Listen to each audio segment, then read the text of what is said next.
ദൈവനാമം വാഴ്ത്തപ്പെടുമ്പോഴാവട്ടെ. ദൈവത്തിൻ്റെ കൃപയാൽ തെസ്സലോനിക്കർക്ക് എഴുതിയ 1-ാം ലേഖനം എന്ന വിഷയത്തിൻ്റെ 3-ാമത്തെ സെക്ഷനിൽ പ്രവേശിപ്പാനായിട്ട് ദൈവം നമ്മെ സഹായിച്ചതോർത്ത് ഞാൻ ദൈവത്തെ സ്തുതിക്കുന്നു, സ്തോത്രം ചെയ്യുന്നു. നിങ്ങൾക്ക് ഏവർക്കും കർത്താവായ യേശുക്രിസ്തുവിന്റെ നാമത്തിൽ സ്നേഹം അറിയിക്കുകയാണ്. ഇന്ന് നൽകുന്ന പ്രോത്സാഹനത്തിന്, സഹകരണത്തിന്, പ്രാർത്ഥനയുടെ പിൻബലത്തിനായിട്ട് ഞാൻ നന്ദി പറയുന്നു. ദൈവം നിങ്ങളെല്ലാവരെയും ധാരാളമായി അനുഗ്രഹിക്കുമാറാകട്ടെ. കഴിഞ്ഞ ദിവസങ്ങളിൽ 3-ാം അധ്യായത്തിൻ്റെ 13-ാമത്തെ വചനം വരെയുള്ള ഭാഗങ്ങൾ ധ്യാനിപ്പാനിടയായി തീർന്നു. നാം ഇന്ന് 4-ാം അധ്യായത്തിൻ്റെ 1-ാമത്തെ വചനം മുതൽ നമ്മൾ ധ്യാനിപ്പാനായ ദൈവത്തിൽ ശരണപ്പെടുകയാണ്. പ്രാർത്ഥനയോടെ നമുക്ക് ദൈവനിലയിൽ പ്രവേശിക്കാം. ഒടുവിൽ സഹോദരന്മാരെ, ദൈവപ്രസാദം ലഭിക്കത്തക്കവണ്ണം നിങ്ങളെങ്ങനെ നടക്കണമെന്ന് ഞങ്ങളോട് ഗ്രഹിച്ചതുപോലെ നിങ്ങൾ നടക്കുന്നത് പോലെ തന്നെ ഇനിയും അധികം വർദ്ധിച്ചു വരേണ്ടതിന് ഞങ്ങൾ കർത്താവായ യേശുവിന്റെ നാമത്തിൽ നിങ്ങളോട് അപേക്ഷിച്ച് പ്രബോധിപ്പിക്കുന്നു. ഞങ്ങൾ കർത്താവായ യേശുവിൻ്റെ ആജ്ഞയാൽ ഇന്ന കൽപ്പനകളെ തന്നു എന്ന് നിങ്ങൾ അറിയുന്നുവല്ലോ. പലപോലെ സഭയെ വീണ്ടും പ്രബോധിപ്പിക്കുക. എന്താ പ്രബോധിപ്പിക്കുന്നത്? ദൈവപ്രസാദം ലഭിക്കേണ്ടതിനായിട്ട് എങ്ങനെയാണ് നടക്കണം നിങ്ങൾ പഠിപ്പിച്ചിട്ടുണ്ട്. നിങ്ങൾ അതുപോലെ നടക്കണം. നിങ്ങൾ അതുപോലെ നടക്കുന്നത് ഇനി നിങ്ങൾ വർദ്ധിച്ചു വരയണം. അപ്പോൾ ഇങ്ങനെയുള്ള ഉപദേശങ്ങൾക്ക്, ക്ലാസ്സുകൾക്ക് വല്ല ആവശ്യമുണ്ടോ എന്ന് ചോദിച്ചാൽ ഞങ്ങൾക്ക് അറിയാമെന്ന് പറയുന്ന ചില പുള്ളികളുണ്ട്, അത് പഠിക്കാൻ താല്പര്യമുള്ളവരുമുണ്ട്. ദൈവപ്രസാദം ലഭിക്കാത്തക്ക രീതിയിൽ നിങ്ങൾ നടക്കുന്നത്, നിങ്ങൾ പഠിപ്പിച്ച പോലെ തന്നെ നിങ്ങൾ നടക്കുന്നത്. പക്ഷേ ഞങ്ങളുടെ ആഗ്രഹം നിങ്ങൾ ഇനിയും അതിൽ വർദ്ധിച്ചു വരണം എന്നുള്ളതാണ്. എന്തുകൊണ്ട് ഇങ്ങനെയുള്ള പഠന ക്ലാസ്സുകൾ, എന്തുകൊണ്ട് സെമിനാറുകൾ, എന്തുകൊണ്ട് കൺവെൻഷനുകൾ ചോദിച്ചാൽ ഇതിൻ്റെയൊക്കെ പുറകിലെ ആത്മീയമായ ലക്ഷ്യം എന്നുള്ളത് നിങ്ങൾ ഇനിയും വർദ്ധിച്ചു വരണം എന്നുള്ളതാണ്. ഇതിനു വേണ്ടിയിട്ടാണ് ദൈവപ്രസാദം ലഭിക്കണനായിട്ട് ദൈവത്തോട് അടുത്ത് ജീവിച്ചുകൊണ്ട് ആത്മീയമായിട്ട് ആത്മീയ വർധനം ഉണ്ടാകേണ്ടതിന് വേണ്ടിയിട്ടാണ് മനസ്സിനെ പറയുന്നത്. കാരണം ഞങ്ങളിതൊക്കെ നിങ്ങളോട്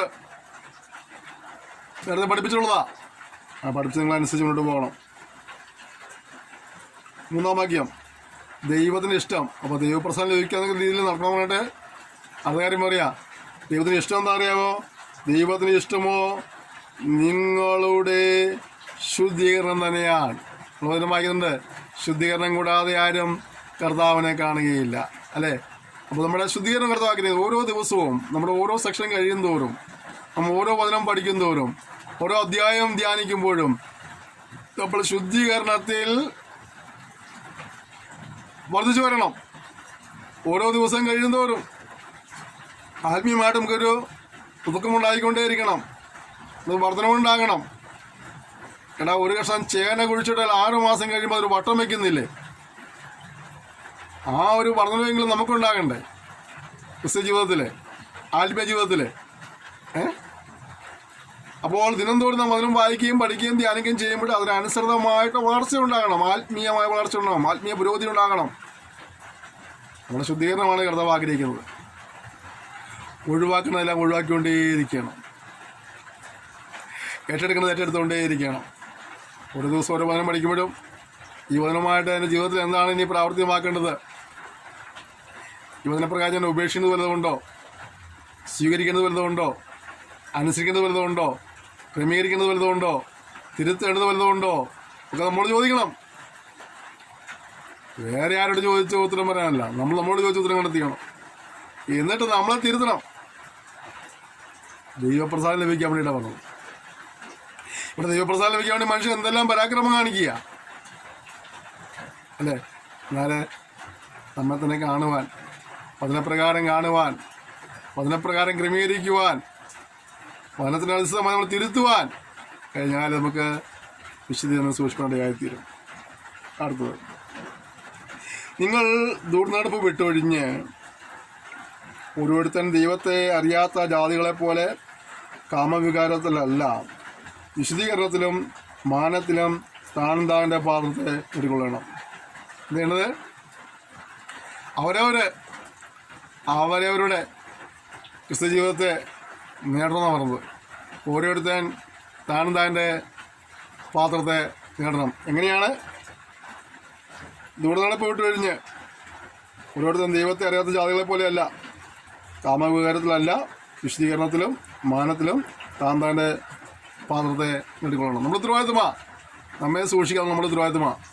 ദാസന്മാർ ഒരു പക്ഷേ പറഞ്ഞു തന്നേക്കാം, ഇങ്ങനെ ചെയ്യരുത്, ഇങ്ങനെ പ്രവർത്തിക്കരുത്, ഇങ്ങനെ സംസാരിക്കരുത്, ഇങ്ങനെ പ്രവർത്തിക്കണം, ഇങ്ങനെ സംസാരിക്കണം പറഞ്ഞു തന്നേക്കാം. അതിനേക്കാൾ വലിയ ഉത്തരവാദിത്തം നമ്മുടേതാ. നമ്മുടെ ജീവിതത്തെ നമ്മൾ സൂക്ഷിക്കണം, നമ്മുടെ ഉത്തരവാദിത്തം.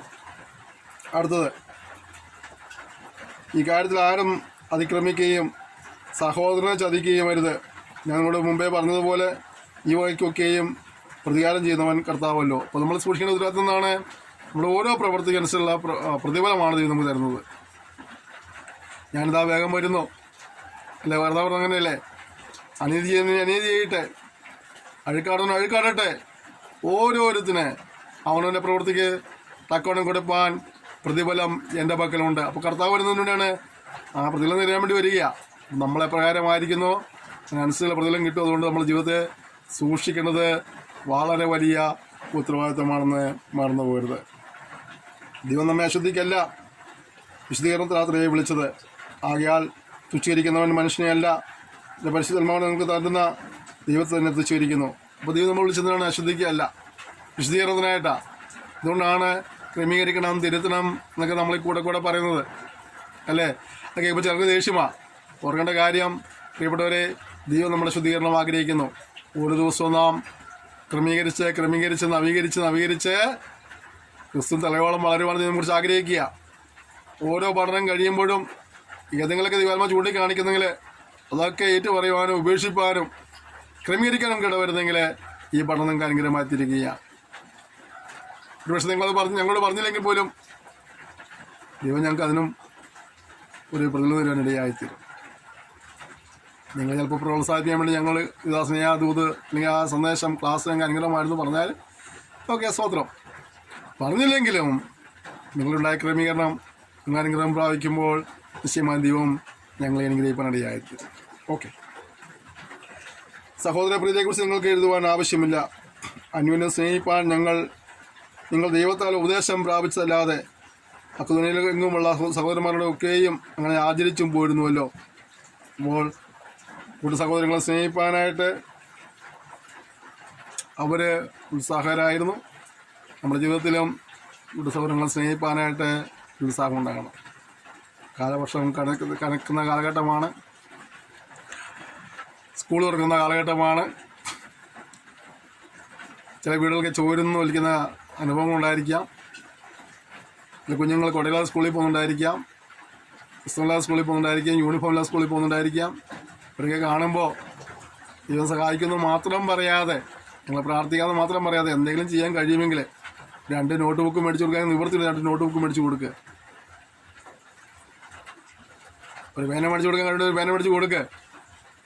ഒരു യൂണിഫോമിന് കാശ് കൊടുക്കാൻ കഴിയുന്ന നിവൃത്തി അത് കൊടുക്കുക. ഒരു കുട മേടിച്ച് കൊടുക്കാൻ നിവൃത്തി കുട മേടിച്ച് കൊടുക്കുക. ഒരു ബാഗ് മേടിച്ച് കൊടുക്കാൻ നിവൃത്തി ബാഗ് മേടിച്ച് കൊടുക്കുക. അങ്ങനെയും കൂടെ സ്നേഹിപ്പനായിട്ട് കഴിയട്ടെ. എല്ലാം പ്രാർത്ഥനിക്കാം എന്ന് പറഞ്ഞു പോകുന്ന ആരംഭം ചിലർക്ക് നിവൃത്തി ഉണ്ടാകില്ല. ആത്മാർത്ഥമായിട്ട് അവരെ സഹായിക്കാൻ താല്പര്യമുണ്ടെങ്കിലും ചിലർക്ക് നിവൃത്തിയില്ലാത്ത ഒരുപാട് പേര് എനിക്കറിയാം. ഓരോ കാര്യങ്ങളും പറയുമ്പോഴും അവരുടെ സങ്കടങ്ങൾ കേൾക്കുമ്പോഴൊക്കെ വന്ന് ചിലരെന്ന് പറയുന്നത്, പക്ഷേ അവരുടെ സങ്കടം കേട്ടപ്പോൾ എനിക്ക് വളരെ ഭാരമുണ്ടായി. എങ്ങനെയെങ്കിലും എന്തെങ്കിലും സഹായിക്കണമെന്നുണ്ട്, പക്ഷേ എനിക്കേ കഴിയുന്നില്ല. അങ്ങനെയുള്ളവരുണ്ട്. നമ്മൾ സഹായിക്കാൻ കഴിവുള്ളവർ നമ്മൾ കൊടുത്തിട്ടുണ്ട്. പ്രിയപ്പെട്ടവരെ, ദയവായി കഴിയുന്ന സഹായം ജീവനായിട്ട് കർത്താവ് നിങ്ങൾ സഹായിക്കുമ്പോഴാകട്ടെ. അത് മധ്യസ്ഥന്മാരെ ഏൽപ്പിക്കാതെ നേരിട്ട് കൊടുക്കാൻ കഴിയുമെങ്കിൽ എന്നെപ്പോഴും പറയുമ്പോൾ നിങ്ങൾ ക്ഷമിക്കണം. മധ്യസ്ഥന്മാരെ ഏൽപ്പിക്കാതെ അവരുടെ അവസ്ഥ മനസ്സിലാക്കി നേരിട്ട് ചെയ്ത് സഹായിച്ചാൽ അവർക്ക് അനുഗ്രഹമായിരുന്നു. ഓക്കെ, എന്നാൽ സഹോദരന്മാരെ, അതിൽ നിങ്ങൾ അധികമായി വർദ്ധിച്ചു വരണമെന്നും പുറത്തുള്ളവരോട് മര്യാദയായി നടപ്പാനും ഒന്നിനും മുട്ടില്ലാതിരിക്കാനും വേണ്ടി ഞങ്ങൾ നിങ്ങളോട് ആജ്ഞാപിച്ചതുപോലെ അടങ്ങി പാർപ്പാനും സ്വന്തം കാര്യം നോക്കുവാനും സ്വന്തം കൈ കൊണ്ട് വില ചെയ്യുവാനും അഭിമാനം തോന്നണമെന്നും നിങ്ങളെ പ്രബോധിപ്പിക്കുന്നു. 11 12 വാക്യങ്ങളിൽ ഒരുപാട് കാര്യങ്ങൾ പറയുന്നുണ്ട്. ഒന്ന്, പുറത്തുള്ളവരുടെ മര്യാദയായി നടക്കണം. പിന്നെ അടങ്ങി പാർക്കണം. സ്വന്തം കാര്യം നോക്കണം. സ്വന്തം കൈ കൊണ്ട് വില ചെയ്യുവാനായിട്ട് അഭിമാനമുള്ളവരായിരിക്കണം. ചിലർക്ക് പണിക്ക് ഭയങ്കര മടിയാണ്. ചിലർക്ക് വേർപ്പിൻ്റെ അസുഖവും വിശപ്പിൻ്റെ അസുഖമുണ്ട്. അതുകൊണ്ട് അവർ പണിക്ക് ഭയങ്കര മടിയാണ്. ദൈവമക്കളായ ആളുകളെ പോലും ചിലത് എങ്ങനെയുണ്ട്. അത് കിട്ടുന്ന ജോലി എടുത്ത് കുടുംബം നോക്കുന്ന ഒരുപാട് ആളുകളുണ്ട്. നമ്മൾ ആ നിലകളിൽ ഉത്സാഹമുള്ള ആയിരിക്കണം എന്നാണ് ദൈവം പറഞ്ഞത്.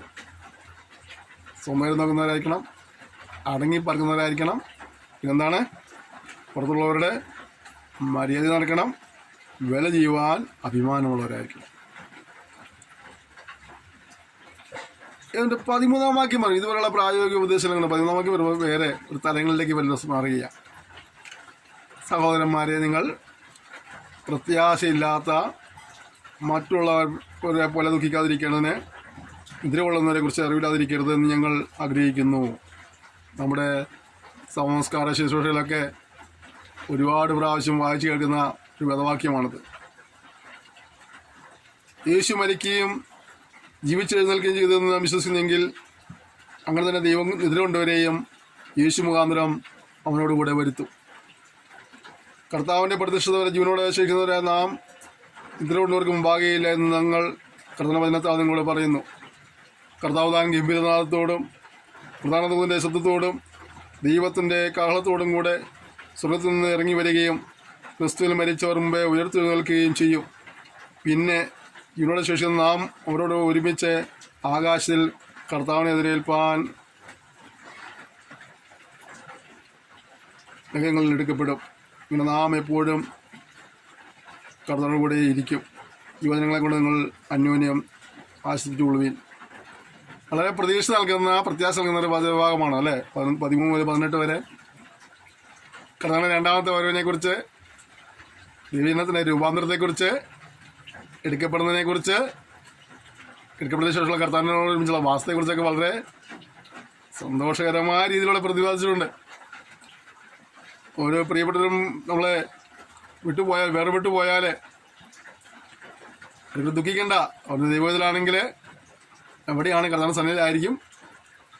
നമുക്ക് വേർപാടുണ്ടായാലും നമ്മളും ചെല്ലുന്ന ദൈവസന്നിധിക്കാണെന്നുള്ള കാര്യങ്ങൾ പറയുക അല്ലേ. ക്രിസ്തീയ ജീവിതത്തിൻ്റെ പ്രത്യാശയെക്കുറിച്ച് വളരെ ശക്തമായിട്ട് പ്രതിപാദിക്കുന്ന വാക്യങ്ങളാണ്. കർത്താവ് വരും, കളം നനിക്കും, മരിച്ചവർ അക്ഷയരായി ഉയർത്തെഴുന്നേൽക്കും. ജീവനോടെ ശേഷി നാം ആ തലമുറ ജീവിക്കുന്നവരാരോ അവരും രൂപാന്തരപ്പെട്ടു പോകും. ചോദ്യം, കർത്താവ് വരുന്നുള്ളത് വാസ്തവമായ കാര്യമാണ്. എടുക്കപ്പെടുന്നവരുടെ കൂട്ടത്തിൽ നീ ഉണ്ടാകുമോ എന്ന് ശാന്തമായി ചോദിക്കണം. ഉത്തരം കണ്ടെത്തിയിട്ട് വേണം ഇന്ന് രാത്രിയിൽ കിടക്കയിൽ വിശ്രമിപ്പാൻ. മരണം നിശ്ചയമായിരിക്കുന്നത് പോലെ, അതിൻ്റെ സമയം അറിയാത്തതുപോലെ കർത്താവിൻ്റെ വരവ് നിശ്ചയമാണ്, ഇതിൻ്റെ സമയം അറിയത്തില്ല. എപ്പോൾ വേണം സംഭവിക്കാം. ആദ്യം മരണം സംഭവിച്ചാലും ആദ്യം കർത്താവിൻ്റെ വരവ് സംഭവിച്ചാലും എടുക്കപ്പെടുന്നവരെ കൂടുതൽ നീ ആയിത്തീരണം. ഇല്ലെങ്കിൽ അയ്യോ കഷ്ടമാണ്. ഇവിടെ എന്തെല്ലാം നേടി, എല്ലാം സ്വരുക്കൂട്ടി, ഏതെല്ലാം രജിസ്റ്ററിൽ പേരുണ്ട്, എന്തെല്ലാം പദവികളുണ്ട്, അതൊന്നും വിഷയമല്ല. ഒരു മനുഷ്യൻ സർവ്വലോകം നേടിയാലും തൻ്റെ ആത്മാവ് നഷ്ടമാക്കിയാൽ എന്ത് പ്രയോജനം? അതുകൊണ്ട് അവൻ വരുമ്പോൾ എടുക്കപ്പെടുന്നവരെ കൂടുതലായി തീരുവാനായിട്ട് ഏൽപ്പിച്ചു കൊടുക്കുക. ജീവപുസ്തകത്തിൽ പേരെഴുതി കാണുന്ന യവനെയും തീപ്പൊയ്കൾ തള്ളിയിടും. സുവിശേഷം അനുസരിക്കാത്തവർ കർത്താവിൻ്റെ സന്നിധാനവും അവൻ്റെ വല്ലഭത്തിലൂടെ മഹത്വം വിട്ടകുന്ന നിത്യനാശ ശിക്ഷ അനുഭവിക്കുമെന്ന് 2 തെസ്സലോനിക്കർ 1-ാം അധ്യായത്തിൽ കാണുന്നുണ്ട്. പ്രിയപ്പെട്ടവരെ, വളരെ ഗൗരവത്തോടെ ചിന്തിക്കുകയും വളരെ ഗൗരവമായിട്ട് കാണേണ്ട ഒരു വിഷയമാണിത്. ഇത്ര വലിയ രക്ഷയെ നാം ഗണ്യമാക്കാതെ പോയാൽ എങ്ങനെ തെറ്റുവഴിയുമെന്ന് എബ്രായ കർത്താവ് ചോദിക്കുന്നുണ്ട്. ഇവിടെയൊക്കെ നമ്മളതിനെ കാണുവാനായിട്ട്, കുറവുകളെ മനസ്സിലാക്കുവാനായിട്ട്, തിരുത്തുവാനായിട്ട്, ക്രമീകരണം പ്രാപിപ്പാനായിട്ട് നമുക്ക് കഴിയണം എന്നുള്ളതാണ്. പിന്നെ വരവിൽ എടുക്കപ്പെടുക എന്നുള്ളതാണ് ലക്ഷ്യം. നമുക്ക് വേണ്ടി മരിച്ചു, നമ്മൾ അവനോട് ജീവിക്കണം. എങ്ങനെ? അത് നമ്മൾ ക്രൂശിക്കരുത്. നാം പാപം സംബന്ധിച്ച് മരിച്ച് നീതിക്ക് ജീവിക്കണമെന്നാ. പാപസംബന്ധമായി മരിച്ചവരായിട്ട് നാം ജീവിക്കണം, നീതിക്ക് ജീവിക്കണം, നമ്മൾ സമർപ്പിക്കണം. ചില മനുഷ്യർ ദൈവമക പാപികളാ, അവന് ശിക്ഷയുണ്ട്, സ്വയം രക്ഷപ്രാപ്യം കഴിയില്ല. രക്ഷിപ്പൻ കർത്താവായ യേശു ക്രിസ്തു ഭൂമിയിൽ വന്നു, നമുക്ക് വേണ്ടി ക്രൂശിൽ മരിപ്പാൻ ഇടയായിത്തീർന്നു. ആ പരിഹാരവിൽ വിശ്വസിച്ച് പാപങ്ങളേറ്റ് ഉറഞ്ഞു ഉപേക്ഷിച്ച് ദൈവത്തെ ഭയപ്പെട്ടും അനുസരിച്ചും ജീവിക്കുന്നവർക്ക് എടുക്കപ്പെടാൻ കഴിയുള്ളൂ. നമുക്കെല്ലാം ലേഖനം പഠിച്ചപ്പോൾ കണ്ടില്ല, 5-ാം അധ്യായത്തിൻ്റെ 17-12 പോയി കണ്ടില്ലേ? ഒരുപാട് കൂട്ടം കാര്യങ്ങൾ പറയുന്നുണ്ട്. ആകെ പ്രവർത്തിക്കുന്നവരാരും എന്ത് ചെയ്യില്ല? ദൈവരാജ്യം അവകാശമാക്കുകയില്ല. 6-ാം അധ്യായത്തിലുണ്ട്, 10-ാമത്തെ വാക്യം പഠിക്കുമ്പോഴേ അനീതി ചെയ്യുന്ന ദൈവരാജ്യം അവകാശമാക്കുകയില്ല. അവിടെയും കുറേ കാര്യങ്ങൾ പറയുന്നുണ്ട്. ആ പ്രവർത്തിക്കുന്നവരാരും ദൈവരാജ്യം അവകാശമാക്കിയില്ല. വെളിപ്പാട് പുസ്തകം 24-ാം അധ്യായത്തിൽ 21-ാം അധ്യായത്തിലൊക്കെ 21-ൽ 22-ലും കാര്യങ്ങൾ പറയുന്നുണ്ട്. ആവുക പ്രവർത്തിക്കുന്നവരാരും ദൈവരാജ്യം അവകാശമാക്കിയില്ല. നിങ്ങൾ ശാന്തമായിട്ട് ഈ വേദഭാഗങ്ങളൊന്ന് വായിക്കണം. അതൊക്കെ നിങ്ങളുടെ ജീവിതത്തിലുണ്ടെങ്കിൽ ഏറ്റു പറയണം. നമ്മുടെ പാപങ്ങളെ ഏറ്റു പറയുന്നെങ്കിൽ നമ്മുടെ പാപങ്ങളെ ക്ഷമിച്ച് സകല അനീതി മുഖ്യ നമ്മെ ശുദ്ധീകരിപ്പന്നൊക്കെ വേണം വിശ്വസ്ത നീതിമാനമാകുന്നു. നമ്മുടെ പാപങ്ങളെ ഏറ്റു പറഞ്ഞ ആരോടെ? ദൈവത്തോട്. ഇത് നമ്മുടെ പാപങ്ങൾ ക്ഷമിക്കും. യേശുവിന്റെ രക്തം സകല പാവം പോക്കി നമ്മെ ശുദ്ധീകരിക്കും. അതുകൊണ്ട് യേശു ക്രിസ്തുവുമായി വ്യക്തിപരമായ ബന്ധം സ്ഥാപിച്ചെടുത്ത് രക്ഷകന്റെ നാഥനെ അംഗീകരിച്ച് അവൻ്റെ വരും നാളിൽ എടുക്കപ്പെടുന്നവരെ കൂടുതൽ ആചരിക്കുവാനായിട്ട് നിങ്ങൾക്ക് എല്ലാവർക്കായിട്ട് ഞാൻ ആത്മാർത്ഥമായി ആഗ്രഹിക്കുകയും പ്രാർത്ഥിക്കുകയും ചെയ്യുകയാണ്. ഞാൻ നിങ്ങളെ സഹായിക്കുന്നതായിട്ട്. നാം കഴിഞ്ഞ ഭാഗങ്ങളിലൊക്കെ കർത്താവിൻ്റെ വരവിനെക്കുറിച്ച് ചിന്തിക്കുകയായിരുന്നു. നിങ്ങൾ വരുന്നതിൽ എടുക്കപ്പെടുന്ന കാര്യം പറഞ്ഞുകൊണ്ടിരിക്കുകയായിരുന്നു. നമ്മുടെ പ്രതീക്ഷ അതാണ്, നമ്മുടെ കർത്താവ് വരും, അവൻ നമ്മെ ചേർക്കും. നമ്മളിരിക്കുന്നിടത്ത് നമ്മൾ ഇരുത്തിനിടയായിത്തീരും. ഈ കഷ്ടതയും പ്രയാസത്തിൻ്റെയും ത്രികുലത്തിൻ്റെയും നാളുകളിൽ നമുക്ക് പ്രതീക്ഷ നൽകുന്നതായ പ്രത്യാശ നൽകുന്നതായ വേദഭാഗം അതാണ്. അവൻ വരും, നമ്മളെ കണ്ണീരെല്ലാം തുടച്ചു കളയും. നമ്മളോട് അവൻ വാസം ചെയ്യും, അവനോട് നമ്മളായിരിക്കും. ശ്രേഷ്ഠകരമായ പദവിയാണ്. ആനൊരു വരുവൻ കർത്താവ് നിങ്ങളെ സഹായിക്കട്ടെ. അടുത്ത വേദഭാഗം. സഹോദരന്മാരെ, കാലങ്ങളെയും സമയങ്ങളെയും കുറിച്ച് നിങ്ങളെ എഴുതി അറിയിപ്പാൻ ആവശ്യമില്ല. കള്ളൻ രാത്രിയിൽ വരും പോലെ കർത്താവിന്റെ നാൾ വരുന്നു എന്ന് നിങ്ങൾ തന്നെ നന്നായി അറിയുന്നു. അവർ സമാധാനമെന്നും നിർഭയമെന്നും പറയുമ്പോൾ ഗൃഹിണിക്ക് പ്രസവവേദന വരും പോലെ അവർക്ക് പെട്ടെന്ന് നാശം അനുഭവിക്കും. ഒരു തെറ്റൊഴിയാവതുമല്ല. സഹോദരന്മാരെ, ആ നാൾ കള്ളൻ എന്ന പോലെ നിങ്ങളെ പിടിപ്പാൻ നിങ്ങൾ ഇരുട്ടിലുള്ളവരല്ല. നിങ്ങളെല്ലാവരും വെളിച്ചത്തിൻ്റെ മക്കളും പകലിൻ്റെ മക്കളുമാകുന്നു. നാം രാത്രിക്കും ഇരുളിനുമുള്ളവരല്ല. ആകിയാൽ നാം ശേഷമുള്ളവരെ പോലെ ഉറങ്ങാതെ ഉണർന്നും സുബോധവുമായിരിക്കുക. ഉറങ്ങുന്നവർ രാത്രിയിൽ ഉറങ്ങുന്നു, മദ്യപിക്കുന്നവർ രാത്രിയിൽ മദ്യപിക്കുന്നു. നാമോ പകലിലുള്ളവരാകിയാൽ വിശ്വാസവും സ്നേഹവും എന്ന കവചവും ശിരസ്ത്രമായി രക്ഷയുടെ പ്രത്യാശയും ധരിച്ചുകൊണ്ട് സുബോധമായിരിക്കുക. അതിൻ്റെ പരിഗണനെക്കുറിച്ച് പൗലോസ് വീണ്ടും പറയുക. എന്താ പറഞ്ഞത്? കാലങ്ങളും സമയങ്ങളെക്കുറിച്ച് നിങ്ങൾ എഴുതി അറിയിപ്പാൻ ആവശ്യമില്ല. യേശു ഇന്ന ആണ്ടിൽ ഇന്ന മാസം ഇത്രാം തീയതി ഇത്ര മണിക്ക് വരുന്നു നമ്മൾ ആരെങ്കിലും അറിഞ്ഞിരുന്നെങ്കിൽ നമുക്ക് ആ സമയത്ത് പോയി ഒരുങ്ങിയാൽ മതിയായിരുന്നു. അല്ല, അങ്ങനെ സമയം മുൻകൂട്ടി പറയാൻ കഴിയുകയില്ല. ഞാൻ നേരത്തെ സൂചിപ്പിച്ച പോലെ നമ്മളോട് ആരെങ്കിലും നിങ്ങൾ ഇന്ന ആണ്ടിൽ ഇന്ന മാസം ഇത്രാം തീയതി മരിക്കുന്നു പറഞ്ഞിരുന്നെങ്കിൽ നമുക്ക് അതിന് തൊട്ട് മുമ്പുള്ള ദിവസം വരെ നമുക്ക് എന്ത് ചെയ്യാമായിരുന്നു? മനുഷ്യന്മാർ ജീവിച്ചിട്ട് ആ മരിക്കുന്നത് തലേദിവസമോ അല്ലെങ്കിൽ മരിക്കുന്നത് കാലത്തോ എന്ത് ചെയ്താൽ മതിയായിരുന്നു? മാനസാന്തരമൊക്കെ നടത്തി അങ്ങനെ പോയാൽ മതിയായിരുന്നു. പക്ഷെ അങ്ങനെ സമയം പറഞ്ഞിട്ടില്ല. എന്ന് പറഞ്ഞാൽ ഈ രണ്ട് കാര്യങ്ങളുടെയും സമയം നമ്മളെ മുൻകൂട്ടി അറിയിച്ചിട്ടില്ല. മുൻകൂട്ടി അറിയിക്കാത്തത് കൊണ്ട് അതെപ്പോൾ വേണമെങ്കിലും സംഭവിക്കും എന്നുള്ള ചിന്തയോടുകൂടി അതിനുവേണ്ടി ഒരുങ്ങിയിരിക്കുക എന്നുള്ളതാണ് നമ്മുടെ ഉത്തരവാദിത്വം. ഉദാഹരണം പറഞ്ഞതാണ്, കള്ളൻ രാത്രിയിൽ വരും പോലെ കർത്താവിൻ്റെ നാൾ വരുന്നു. ഒരു കള്ളനും നമ്മുടെ അഡ്രസ്സ് കത്തയച്ചിട്ടോ നമ്മുടെ വാട്സപ്പിൽ മെസ്സേജ് അയച്ചിട്ടോ വരാറില്ല ഒരു പരിധി വരെ. തോമാച്ചനെ അറിയുന്നതിന് ഞാൻ കള്ളൻ ഇന്നയാളാണ്, ഞങ്ങളുടെ വീട്ടിൽ കക്കാൻ വരികയാണ് ഇന്ന ദിവസം ഇത്ര മണിക്കെന്ന് പറഞ്ഞ് വന്നാൽ ആ കള്ളനെ 10 നാൾ കയറി എങ്കിലും കക്കേണ്ടി വരില്ല അല്ലേ? അപ്പോൾ ഒരിക്കലും കള്ളൻ അങ്ങനെ പറഞ്ഞിട്ടല്ല വരുന്നത്. കർത്താവിൻ്റെ വരവും നമ്മൾ പ്രതീക്ഷിക്കുന്ന സമയത്തായിരിക്കും. അതുകൊണ്ട് നാം ഒരുങ്ങിയിരിക്കുക എന്നുള്ളതാണ് നമ്മുടെ ഉത്തരവാദിത്വം. കർത്താവ് വരുന്നു കേൾക്കാൻ കുറേ കൊല്ലങ്ങളായി. നമുക്ക് മുമ്പുണ്ടായിരുന്ന പ്രവാചകന്മാരും യുവദാസന്മാരും ഒക്കെ അത് പ്രസംഗിച്ചുകൊണ്ടിരുന്നു.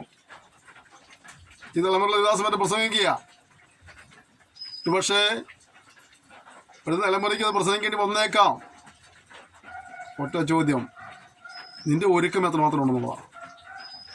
കർത്താവ് ഇന്ന് വരികയോ നാളെ വരികയോ ചെയ്യട്ടെ, നീ എത്രമാത്രം ഒരുങ്ങിയിട്ടുണ്ട്? നിന്റെ മരണശേഷം ഒരുങ്ങുവാൻ കഴിയുകയില്ല. നിനക്ക് എത്ര ദിവസം ആയുസെന്ന് പറയാൻ കഴിയില്ല. ജീവിച്ചിരിക്കുമ്പോൾ ഒരുങ്ങണം. ഒന്നിൻ്റെ ഉത്തരവാദിത്വമാണ്. അതിനൊരു വിട്ടുവീഴ്ചയും കാണിക്കരുത്.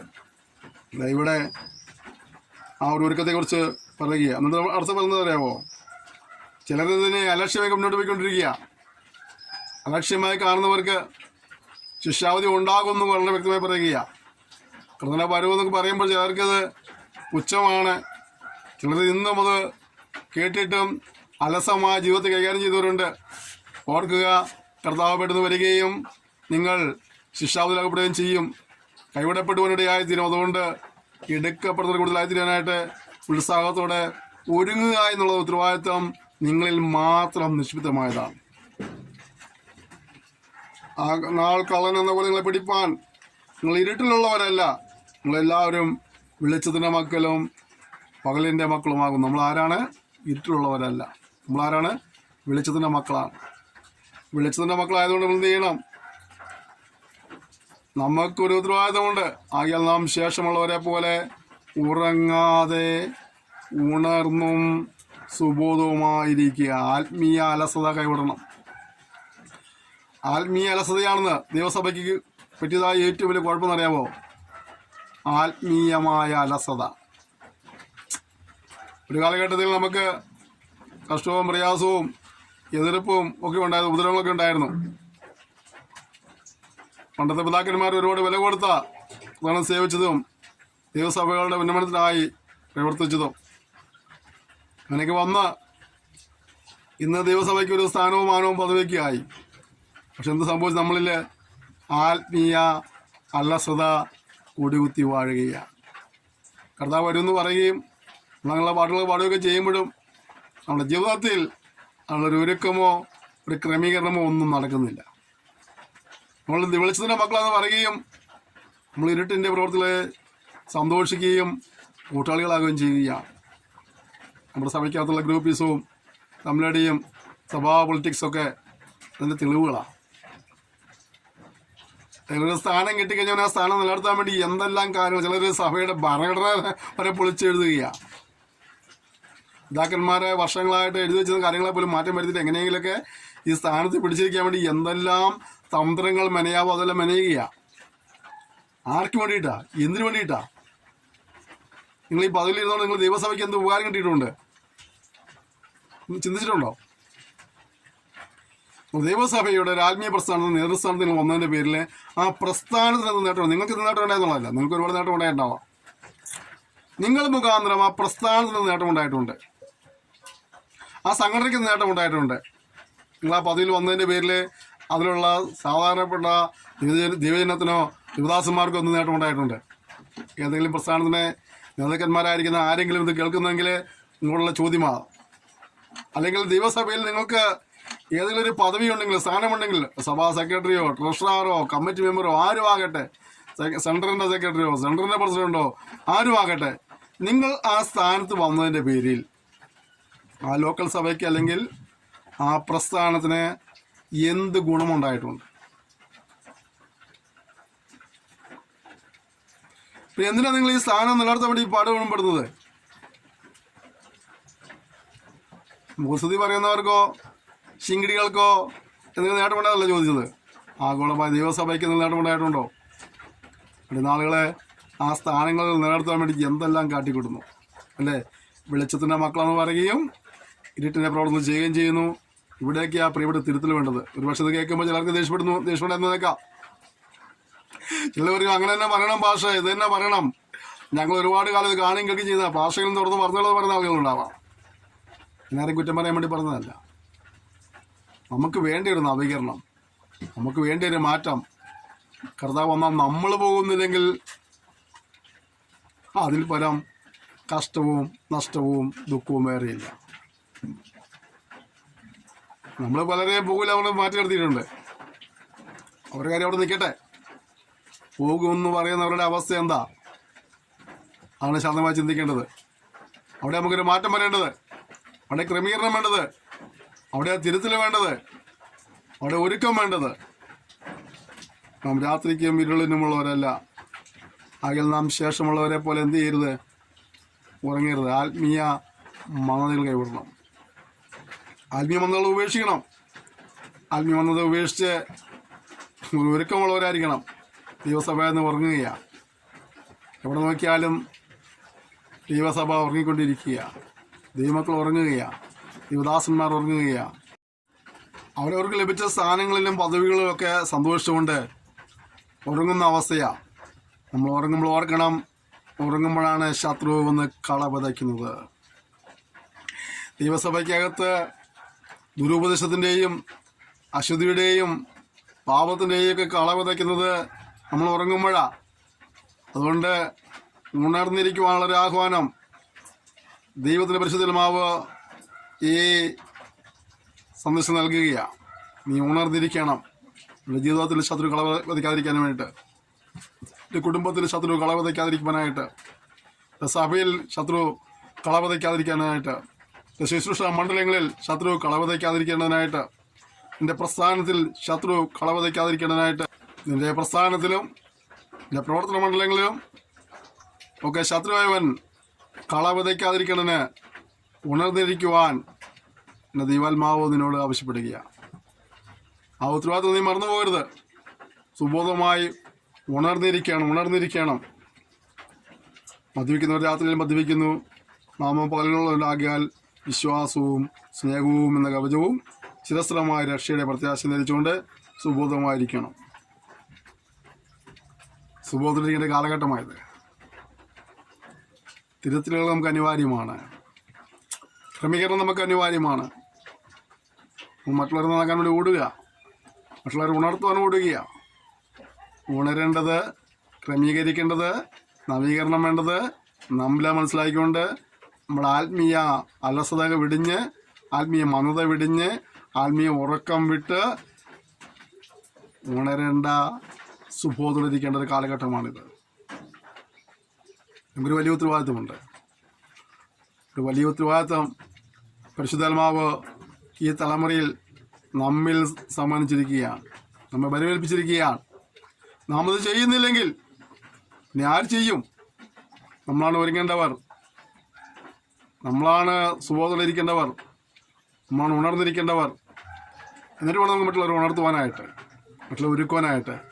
അത് വലിയ വരുവാനും കർത്താവ് നമ്മെ സഹായിക്കട്ടെ. ഈ കാര്യങ്ങൾ പഠിപ്പിക്കുമ്പോൾ ഒരുപക്ഷെ ചിലർക്കെങ്കിലും ദേഷ്യം തോന്നിയേക്കാം. അതിൽ ഞാൻ സങ്കടപ്പെടുന്നില്ല. ദൈവത്തിൻ്റെ പരിശുദ്ധമാവ് തന്ന കാര്യങ്ങളെ നിങ്ങളോട് പറയുവാനായിരിക്കാം ഒരു പക്ഷേ ദൈവം എൻ്റെ മക്കളെ ഈ ശുശ്രൂഷ ഏൽപ്പിച്ചത്. നിങ്ങൾക്കറിയാം, ചില മാസങ്ങളായിട്ട് നിരന്തരമായ പല വിഷയങ്ങളോട് ഞാൻ നിങ്ങളെ സംബന്ധിച്ചുകൊണ്ടിരിക്കുകയാണ്. ഞങ്ങളിത് ചിന്തിക്കുന്ന സമയത്ത്, പഠിച്ചിരിക്കുന്ന സമയത്തൊക്കെ വേറെ പല അധ്യാപകരും ഇവരെ വിഷയങ്ങൾ പഠിപ്പിക്കാനായിട്ട് ഏറ്റിട്ടുണ്ടായിരുന്നു. എന്നാൽ അവരൊക്കെ ശുശ്രൂഷകൾ വളരെ ബന്ധപ്പാടുള്ള ആളുകളാണ്. സഭയുടെ ഉത്തരവാദിത്തമുള്ളവരുണ്ട്, സെൻറ്ററിൻ്റെ ഉത്തരവാദിത്തമുള്ളവരുണ്ട്, ടീമിൻ്റെ ഉത്തരവാദിത്തമുള്ളവരുണ്ട്, അങ്ങനെ പ്രസ്ഥാനത്തിൻ്റെ ഉത്തരവാദിത്തമുള്ളവരുണ്ട്. അങ്ങനെയൊക്കെ പല നിലകളിൽ ഉത്തരവാദിത്തം വഹിക്കുന്നവരായതുകൊണ്ട് സമയത്ത് വന്ന് അവരെ ക്ലാസ്സുകൾ റെക്കോർഡ് ചെയ്യുവാനും കഴിയാതെ പോയതിൻ്റെ പേരിൽ അവരിൽ പലർക്കും ഈ വിഷയം എടുക്കാൻ കഴിഞ്ഞില്ല. ഇപ്പോഴും പലരും ഒരുങ്ങിക്കൊണ്ടിരിക്കുന്നുണ്ട്. അവർക്ക് സമയം ലഭിക്കാത്തതിൻ്റെ പേരില്ല. അവരുടെ വിഷയങ്ങളൊക്കെ ബാക്കി എടുക്കുകയാണ്. അതൊക്കെ പറയുമെന്ന് പഠിപ്പിക്കുന്നതായിരിക്കും. തുടർമാനമായിട്ട് ഈ വിഷയങ്ങൾ എടുക്കുവാനായിട്ട് കൃപ ലഭിച്ച് എനിക്ക് അതിൻ്റെ പദവിയെ കാണുകയാണ്. വിഷയങ്ങൾ തന്നെ ഇഷ്ടപ്പെട്ട വിഷയങ്ങളല്ല. ഞങ്ങൾ ഈ കോഴ്സ് ആരംഭിക്കുമ്പോൾ 24 വിഷയമാണ് ഈ 2 വർഷത്തെ കോഴ്സ് നിലയ്ക്ക് മുട്ടിട്ടുണ്ടായിരുന്നത്. ആ 24 വിഷയങ്ങളിൽ എനിക്ക് 6 വിഷയമേ ഉണ്ടായിരുന്നുള്ളൂ. 2 കൊല്ലം കൊണ്ട് ഞാൻ 6 വിഷയം പഠിപ്പിച്ചാൽ മതിയായിരുന്നു. പക്ഷെ എനിക്ക് തോന്നുന്നു നമ്മളിപ്പോൾ പഠിക്കുന്ന വിഷയം 18ാമത്തെ വിഷയമാണ് എൻ്റെ ഓർമ്മ. ശരിയാണെങ്കിൽ ഇത് 18ാമത്തെ വിഷയമാണ്. ഈ 18 വിഷയങ്ങൾ പഠിപ്പിച്ചു പോയാൽ എനിക്ക് തോന്നുന്നു പുറത്തുനിന്ന് ഒരു വിഷയം മാത്രമേ ഉള്ളൂ എനിക്ക് തോന്നുന്നു. ബാക്കി 17 വിഷയവും ഞാൻ മുഖാന്തരമാണ് നിങ്ങളുടെ അടുക്കലേക്ക് എത്തിയത്. നിങ്ങളുടെ വിഷയങ്ങളിലും ചില വിഷയങ്ങൾ എൻ്റെ വയലൂടെ വേണം നിങ്ങൾക്ക് ചില കാര്യം കേൾക്കാനായിട്ട്.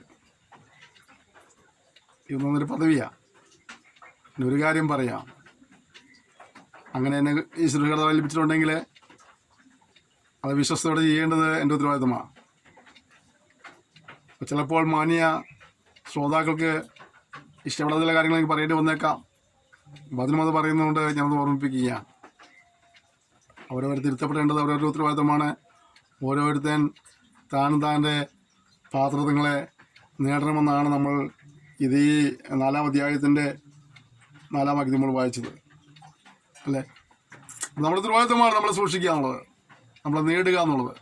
നിങ്ങളുടെ പ്രിയപ്പെട്ടവരെ, ഈ പഠനം നിങ്ങൾക്ക് ആത്മീയമായിട്ട് ഏതെങ്കിലും നിലകളിൽ ഒരു പുരോഗതി സമ്മാനിക്കുന്നെങ്കിൽ ഞാൻ സന്തോഷവാനാണ്. എൻ്റെ ദൈവവും സന്തോഷിക്കുന്നു. പരിശുദ്ധാത്മാവ് നിലകളിൽ നിങ്ങൾ സംസാരിക്കുകയും കുറവുകളെ ചൂണ്ടിക്കാണിക്കുകയും തിരുത്തൽ ആവശ്യപ്പെടുകയും ചെയ്യുമ്പോഴൊക്കെ ഓർത്തോണം, ദൈവം നിങ്ങളെ സ്നേഹിക്കുന്നുള്ളതുകൊണ്ടാണ്. ദൈവം നിങ്ങളെ പ്രയോജനപ്പെടുത്താൻ ആഗ്രഹിക്കുന്നുകൊണ്ടാണ്. ഈ പാഠപദ്ധതിയിലൂടെയും പരിശുദ്ധാത്മാവ് അങ്ങനെ ചെയ്തുകൊണ്ടിരിക്കുക. നിങ്ങളെ സ്നേഹിക്കുന്നു, നിങ്ങൾ ഉപയോഗിക്കാൻ ആഗ്രഹിക്കുന്നു. നിങ്ങളൊന്നും കൂടെ വിശുദ്ധിയിലും സമർപ്പണത്തിലും നിങ്ങളെ ഒന്നും കൂടെ തികഞ്ഞു വരുവാനായി കർത്താവ് ആഗ്രഹിക്കുന്നുമുണ്ട്. അതുകൊണ്ട് ആ ആഹ്വാനങ്ങളെ അവഗണിച്ച് പോകരുത്. ഏറ്റെടുക്കുക, സമർപ്പിച്ച് പ്രാർത്ഥിക്കുക. വേറെ ആരും അറിയുന്നില്ലല്ലോ, നിങ്ങൾ ഒറ്റയ്ക്കിരുന്നത് കേൾക്കുന്നു. എവിടെയൊക്കെ തെറ്റുകൾ സംഭവിച്ചു വിടുന്നുണ്ടെങ്കിൽ ആയിരിക്കുന്ന സ്ഥാനത്ത് ദൈവത്തോടെ തുറന്നു പറയുക, കർത്താവെ സംഭവിച്ചു ക്ഷമിക്കണമേ. വാക്ക്, നോട്ടം, ചിന്ത, പ്രവൃത്തി, കൊടുക്കൽ, വാങ്ങൽ എന്ന് വേണ്ട എന്തുമാകട്ടെ, അത് സംഭവിച്ച തെറ്റുകളെ ദൈവത്തോടെ ഏറ്റു പറയുമ്പോൾ കർത്താവിനോട് പൂർണ്ണമായി ക്ഷമിപ്പാനിടയായിത്തീരും. ക്ഷമ പ്രാപിച്ച്, ക്രമീകരണം പ്രാപിച്ച്, തിരുത്തൽ പ്രാപിച്ച്, വിശുദ്ധിയിൽ തികഞ്ഞവരായി കർത്താവ് വരുമ്പോൾ എടുക്കപ്പെടുവാനായി കർത്താവ് സഹായിക്കട്ടെ. നമ്മളീ പലരും ഒരുപക്ഷെ ഈ ക്ലാസ് കഴിഞ്ഞാൽ പോലും ഈ ഭൂമി വെച്ച് കാണുമെന്ന് അറിയത്തില്ല അല്ലേ. നമ്മളെല്ലാവരും ഇവിടെ ഭൂമി വെച്ച് കാണും, നമുക്കത് ഉറപ്പൊന്നുമില്ല. ചിലരൊക്കെ വിളിക്കാറുണ്ട്, ചിലരെ വിളിക്കുകയും മെസ്സേജ് അയക്കുകയും ചെയ്യുമ്പോൾ ചിലരൊക്കെ എനിക്കറിയാം. ഞാൻ ബഹുഭൂരിപക്ഷം വരെ എനിക്കറിയത്തില്ല, കാണുന്നുള്ള പ്രതീക്ഷ എനിക്കില്ല. കണ്ടേക്കാം. ഇവിടെ കണ്ടില്ലേലും എൻ്റെ പ്രിയമുള്ള നിങ്ങൾ അവിടെ കണ്ടാൽ മതി. എന്നെ വിളിച്ചില്ലെങ്കിലും കുഴപ്പമില്ല, എന്നോട് സംസാരിച്ചില്ലെങ്കിലും കുഴപ്പമില്ല. നിങ്ങൾ കർത്താവ് തന്നെ കാണണം.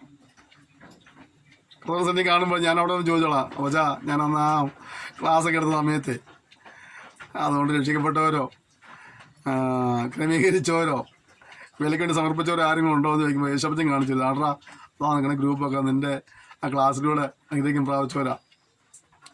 കണ്ട സന്തോഷമായല്ലോ. ചിലരെ വിളിച്ച് പറയാറില്ല, പക്ഷേ ആ ക്ലാസ് എനിക്ക് അനുഗ്രഹമായിരുന്നു, സംസാരത്തിനൊക്കെ ചില പറയാറുണ്ട്. നിങ്ങൾ വിളിച്ചില്ലേലും കുഴപ്പമൊന്നുമില്ല. വിളിക്കുന്നത് ഞങ്ങൾക്ക് പ്രോത്സാഹനമാണ് മാത്രം. എന്തോ അടുത്തൊരു ക്ലാസ്സുകൾ പഠിപ്പിക്കാനുള്ള പ്രോത്സാഹനമാണ്. ഓക്കെ. ആത്മീയ മന്ദത വെടിഞ്ഞ് സുബോധത്തോടെ വെളിച്ചത്തിൻ്റെ മക്കളായി വെളിച്ചത്തിൻ്റെ ഫലം പുറപ്പെടുവിച്ച് വെളിച്ചത്തിൽ ജീവിപ്പാനായി സമർപ്പിച്ച ജീവിതത്തിൽ പ്രാർത്ഥിക്കുക. ഓരോരുത്തൻ താൻ്റെ പാത്രങ്ങളെ നേടിക്കൊള്ളണം. ഇന്ന് നേടേണ്ടത് നിൻ്റെ ഉത്തരവാദിത്തമാണ്. കർത്താവിൻ്റെ കാകളം ധരിക്കുമ്പോൾ എടുക്കപ്പെടുന്നത് നിൻ്റെ ഉത്തരവാദിത്തമാണ്. അതുകൊണ്ട് ഇന്ന് സമർപ്പിച്ച ദിവസങ്ങളിൽ ഒരുമിച്ച് പ്രാർത്ഥിക്കുക. സ്വർഗീയ പിതാവേ തന്ന സെക്ഷനായ സ്തോത്രം ചെയ്യുന്നു. നിങ്ങൾ സംസാരിച്ചുകൊണ്ടിരുന്നല്ലോ, പുരാതനം പരിശുദ്ധം പൂരിപ്പിക്കണമേ. ഇവർ ദൈവവചനം കേട്ട് അവർ ജീവിതത്തിൽ അത് പ്രാവർത്തികമാക്കി നിങ്ങളുടെ വരുമെന്നുള്ള എടുക്കപ്പെടുവാനായി നിങ്ങൾ സഹായിക്കുമെന്നാണ് പ്രാർത്ഥിക്കുന്നു. വചനം കേട്ട ആരും കൈവിടപ്പെട്ടു പോകാനും കർത്താവ് ഇടവരുത്തരുതെന്ന് പ്രാർത്ഥിക്കുന്നു. കർത്താവ് ആത്മീയ മന്ദതകൾ മാറി, ആത്മീയ അലസകൾ മാറി ക്രിസ്തു തലയോളം വളരുവാനായി ഇവരെ സഹായിക്കുമെന്നാണെന്ന് പ്രാർത്ഥിക്കുന്നു. വിശുദ്ധിയിൽ തകളോരായി ജീവിപ്പാൻ ഇവരെ സഹായിക്കണമെന്ന് പ്രാർത്ഥിക്കുന്നു. അകളം എപ്പോൾ ധ്വനിച്ചാലും മരണം എപ്പോൾ സംഭവിച്ചാലും അങ്ങനെ സംഭവിക്കുമ്പോൾ വിട്ടൊഴിഞ്ഞ് ക്രിസ്തുവോട് കൂടി ആയിരിക്കാനായിട്ട്, കാലം ധരിക്കുമ്പോൾ എടുക്കപ്പെടുവാനായിട്ട്, രൂപാന്തരം പ്രാപിപ്പാനായിട്ട് ഇവർ സഹായിച്ചാട്ടെ. ഇരുന്നാമത്തെ പിന്നെ മുഖത്തെപ്പെടുത്തട്ടെ, ഒരുമിച്ച് അനുഗ്രഹിച്ചാട്ടെ. യേശുനാം തന്നെ ആമേൻ. ക്ഷമയോടെ ഈ സന്ദേശം ശ്രമിക്കുന്ന നന്ദി പറയുന്നു. സന്ദേശങ്ങൾ പങ്കുവയ്ക്കണം, ശുശ്രൂഷയോടത്തെ പ്രാർത്ഥിക്കണം. കർത്താവ് താമസം കടന്ന സെക്ഷനിൽ വീണ്ടും കാണാം. ഒരു കർത്താവിനെ സൂക്ഷിപ്പനായിട്ട് നമുക്ക് പരസ്പരം ഓർത്ത് പ്രാർത്ഥിക്കാം. അഥവാ കർത്താവ് വരികയാണെങ്കിൽ നമുക്ക് അവിടെ കാണാം. അതിനുവേണ്ടി ഒരുങ്ങുക. ആ കൂടെ കത്തുനദിയിൽ നിന്ന് ചില കൊള്ളികളെ കൂടെ വലിച്ചെടുത്ത് രക്ഷിപ്പാനായിട്ട് നമുക്ക് ഉത്സാഹിക്കാം. ആ വോളിയം വചനങ്ങൾ മറ്റുള്ളവരുടെ അടുക്കൽ എത്തിക്കുക. പ്രസംഗം കഴിഞ്ഞെല്ലാം പ്രസംഗങ്ങളാണ് എൻ്റെ അഭിപ്രായം.